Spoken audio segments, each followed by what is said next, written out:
ำลังเดินทางสิพากันไปเอาอันพื้นพี่น้องเนาะอยู่เพื่อนปะถาบอยพุ่นละสบายดีเด้อพี่น้องสบายดีบัดสุขุสุคนเนาะสบายดียามสายพี่น้องไปกันอัน6 คนพี่น้องนั่งเงินมีเงินแล้วก็นั่งหอมพี่น้องนั่งหอมแล้วมีเงินป้าพอเราสร้างก็ไม่ทำมา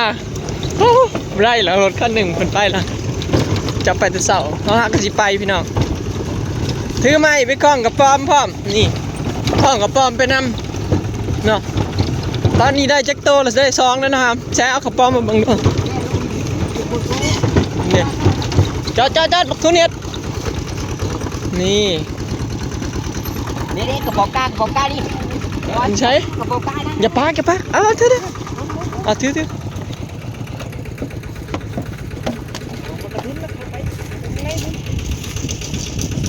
ด้โตนี่นะ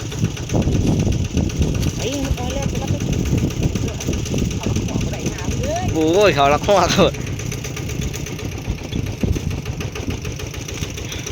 เดี๋ยวให้ออกไปทานก้อนหินอยู่ด้วยเรียกไปรักหินเขาใช่พวกไอ้อ้อยเนี่ยจงค่าแล้ว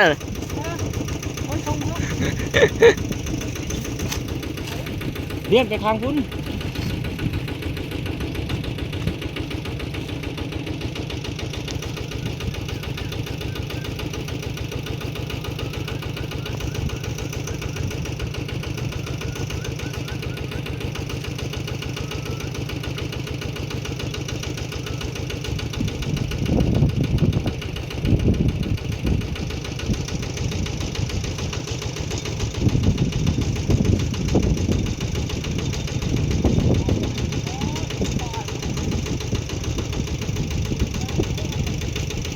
แล้วตัวเขาแดงไม่มี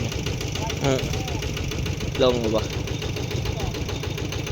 ว่าชุดกินล้มอยู่ที่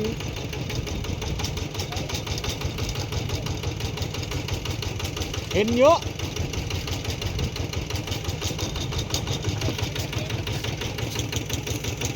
เห็นว่า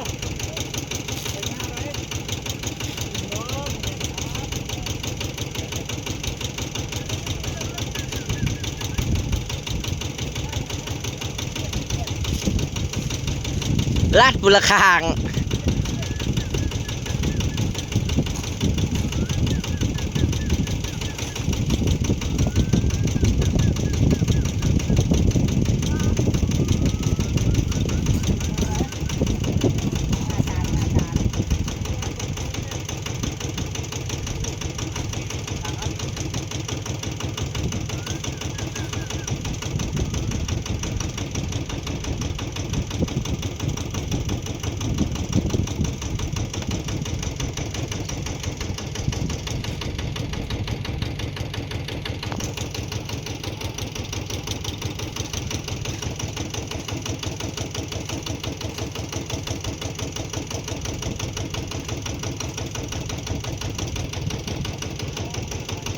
ขึ้นแนวไอ้ขึ้นปีน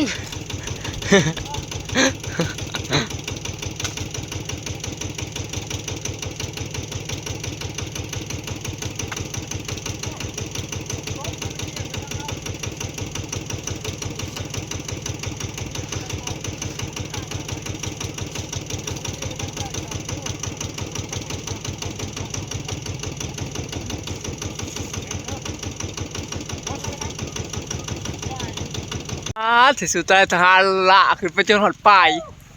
มันธรรมดา2 ตัวรีบบ่ว่าอยู่ระวังมันแลดระวังมันแลดพันลัดเตรียม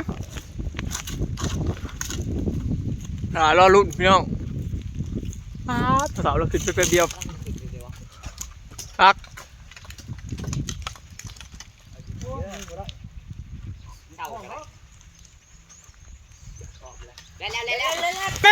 แม่เฮ้ยแม่จับแม่เหยียบเฮ้ยเนยมันฟ้า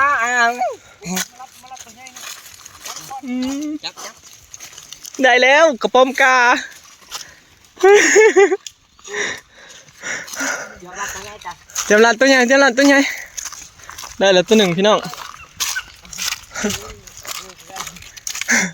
ถ่ายอยู่ในอะไรเงินถ่ายอยู่นั่นแล้ว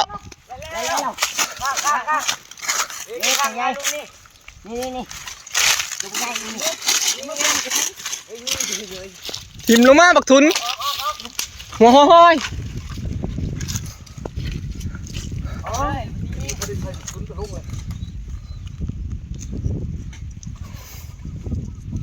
ได้ตัวหนึ่งพี่น้องน้ำแม่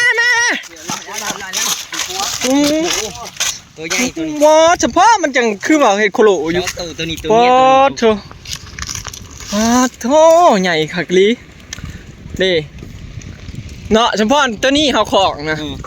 ตัวนี้เนี่ยเห็นปลาเอามันจับยังแล้วหันมาสิถ่ายรูปให้นี่หันมา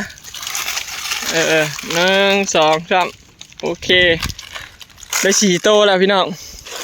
นางเงินเนี่ยลงมาบ่ได้อยากลงมาไหลมึงเซียนขึ้นไหลจนขึ้นฮอดปลายปุ๊ป้าถูกพี่น้องเอาจนได้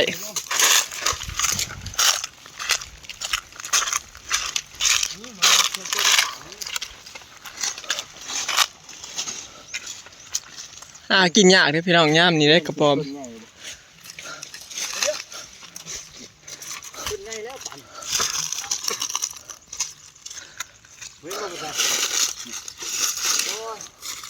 เห็นซ้ำบ่ใช่มันขึ้นไปอยู่ปลายแล้วมันแห่ขนาดนั้นปอบกากันเห็นนักน้ำนั่นไปท้องเนาะถึงต้นนั้นมาดูเป็นลงมันอีเงินลงบ่ได้มึงได้เรียบร้อยแล้วไปกันต่ออีเงินเห็นอยากไหลน้ำหมูปะไปกันต่อพี่น้องมีเงินทาอยู่นั่นแล้วอีกแล้วเห็นอีกแล้ว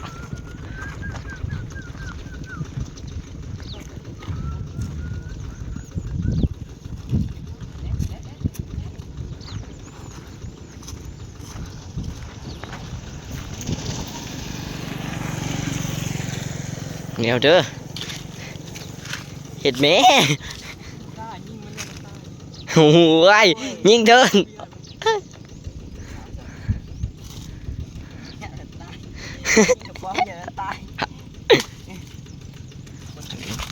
เอ้านี่จับเอ้าแม่งตัวใหญ่เจ้า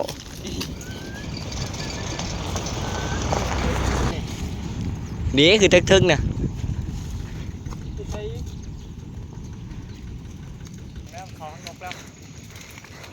เปลี่ยนพานขึ้นเศร้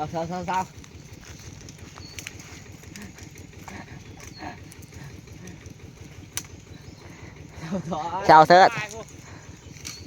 แม่นอยู่ปลายคุณขึ้นแล้วระวังมันแลนสีแลนแล้วออกมาแล้วบ่วงให้ไอ้ไหม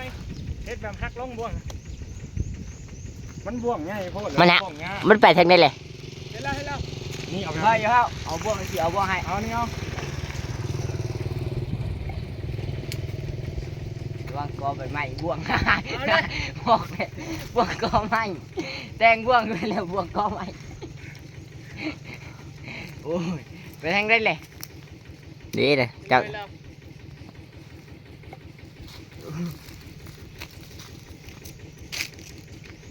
รถมือรถหนึ่งโอเครถมือรถหนึ่งขอกเถิบบดจับที่ละพอแห้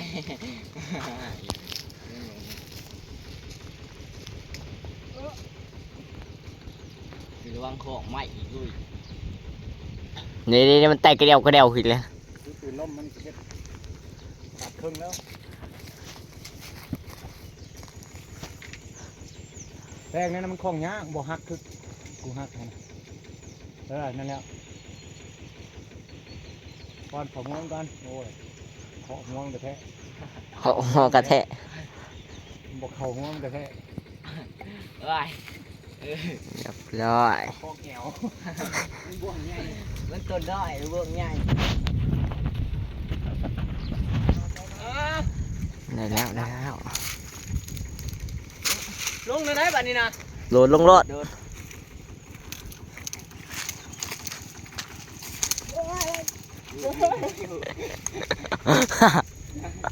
ไล่ลงแล้ว ถึงแล้วลงก็เป็น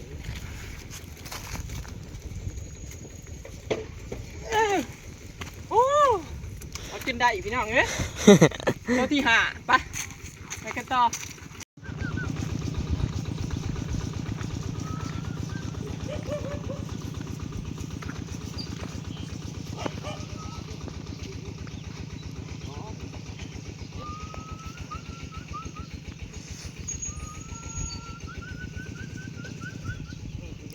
ปู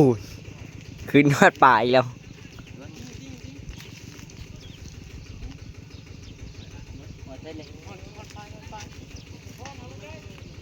มันคล้องมาได้ขึ้น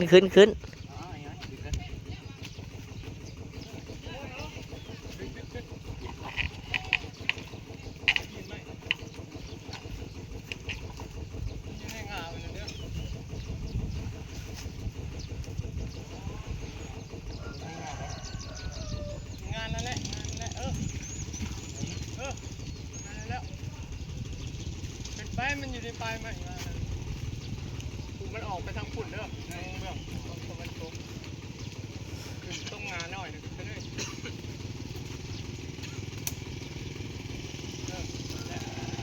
เรารุ่นนี้เนาะนั่นแหละขึ้นไปยิก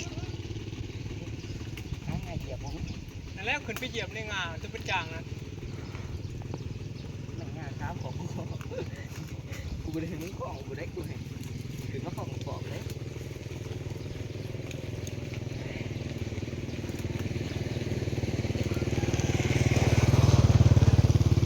มันอยู่ในงานในครัวน่ะ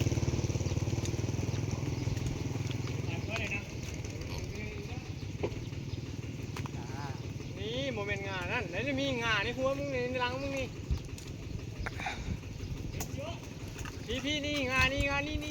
เขย่าตกปุกลงมาเลย แม่นงานในหลังมือนี่งานนั่นแล้วขึ้นไปเลยแล้วนี่ปลายไหม เขย่าให้มันแล่นลงมาให้หน่อย เลี้ยงบ่มึงเห็นกะหูเห็นกะเอาง่ายเลี้ยงมันคือเฮงเส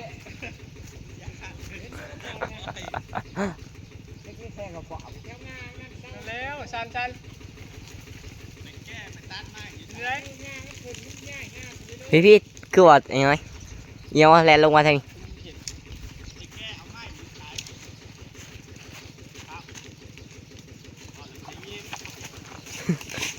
นี่คือว่าแล่นลงมานี่ เล่นลงมาบ่ใช่มาเล่นลงมาเลย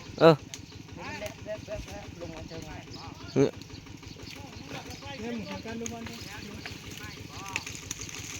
เล่นได้ให้เลย เห็นอยู่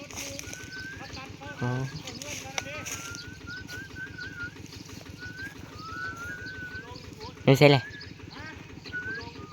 อ๋อ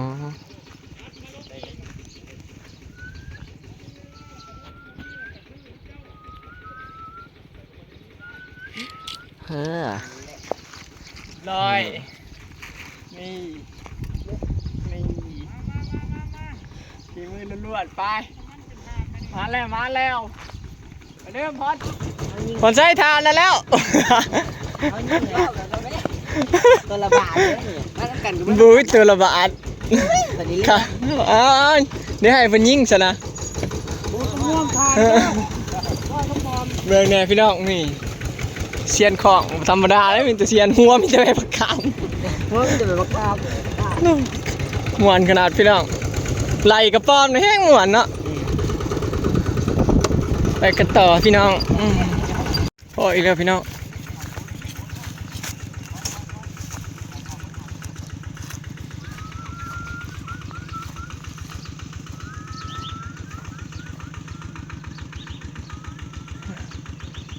บึดเลย